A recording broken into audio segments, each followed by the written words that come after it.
The snow fell in heavy sheets that evening, painting the city in a blanket of white silence. People rushed past, collars turned up, clutching shopping bags and phones, all eager to escape the biting cold. But among the flurry of activity, at the corner of an old bakery, stood a small girl. She couldn't have been more than 8 years old. Her coat was far too thin for the weather, her shoes were soaked through, and her eyes held a sadness that no child should ever know. Just then, a sleek black car pulled up. Then Cole, a billionaire known for his cold business instincts and an even colder demeanor, stepped out. Wasn't the kind of man who walked through city streets, but tonight, something had drawn him here. Maybe it was the restless guilt that gnawed at him every Christmas, or perhaps it was the quiet loneliness that even his vast fortune couldn't fill. As he passed the bakery, he slowed his pace. He heard a voice, a soft, trembling whisper. "Sir, can I trade my coat for some bread? My sisters are hungry." Ethan froze. He turned, and there she was, her small hands clutching the hem of her worn coat, as if it were her last earthly treasure. Behind the counter, the baker shook his head sadly, too burdened by his own struggles to give away another loaf. The girl looked down, her lower lip trembling. "Please, it's okay if it's old bread." Something inside Ethan cracked. Those words so innocent, yet so heavy with despair through the armor he had spent years building around his heart. We walked into the warm bakery, his expensive shoes making a soft sound on the tiled floor. "Give her what she wants," he said quietly, "and pack a few more loaves."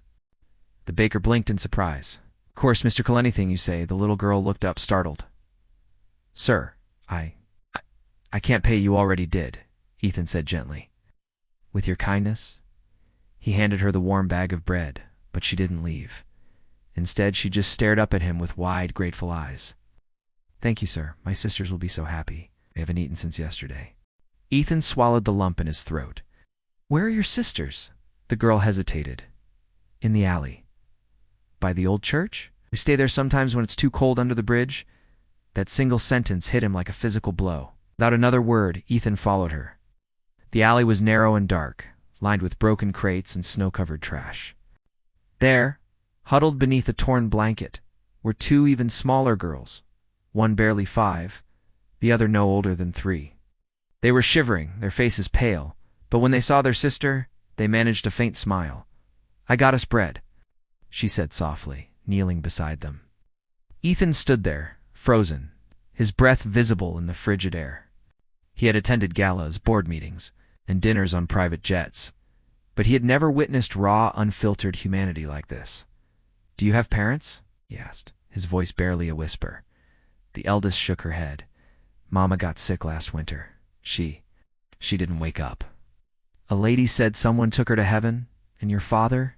He left when we were little?" "Mama said he went to find work, but he never came back."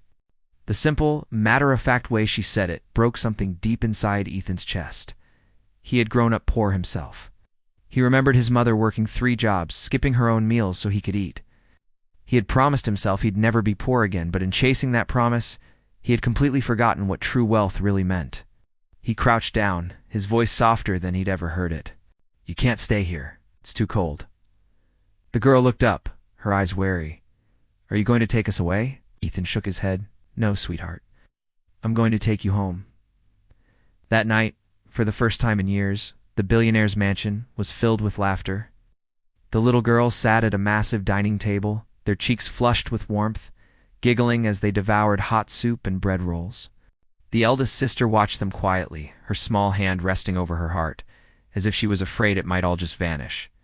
Ethan sat across from them, his usually stoic face softened. "You can have as much as you want," he said gently. The youngest looked up with a mouthful of bread. "You have lots of food, mister. You must be a king." Ethan smiled faintly. Just someone who forgot what really matters. That night, as he tucked the girls into warm, soft beds far too big for their tiny bodies, Ethan found himself staring out the window. The snow was still falling, just like before. But this time it felt peaceful. Days turned into weeks. He learned their names. Leela, the eldest. Emma, the middle one. The baby sister. Their laughter echoed through his empty mansion, and for the first time, Ethan stopped checking his phone every minute. He started cooking them breakfast, taking them to the park, and even reading bedtime stories.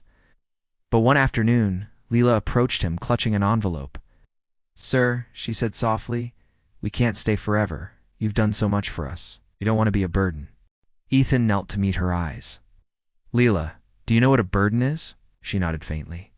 "It means when someone has to take care of you because you can do it yourself." He smiled sadly. "Then I guess I've been a burden my whole life too. Because without you three, I wouldn't have remembered what love feels like." Tears filled her eyes. "You mean we can stay?" He nodded. "Your family now?" Years later, people often saw Ethan Cole at community shelters, handing out food during the cold winters. They didn't know the full story behind his transformation. But those who looked closely noticed 3 young women by his side, smiling as they helped others. When reporters asked him why he gave away so much of his fortune now, he would simply say, "Once I heard a little girl whisper that she'd trade her coat for bread. In that moment, I realized what she really traded was my frozen heart for a second chance at humanity. Kindness costs nothing. But its value is immeasurable, can change everything." Sometimes the richest hearts are found in the poorest of souls. And a single act of compassion can rewrite not just one life, but many. Thank you for watching.